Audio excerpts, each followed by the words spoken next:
There's a great resource for you to be able to find free CAD drawings or anything to be able to help you out with your sprinkler system.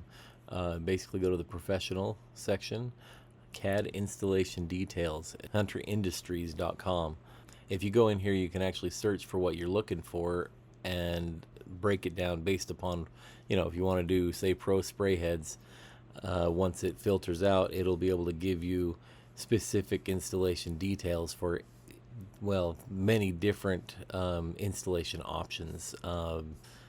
Just show you one that's right here. This looks like it's either the 6-inch or the 12-inch pop-up riser, and it just shows it being installed with a funny pipe right here. Swing arm is what they're calling it.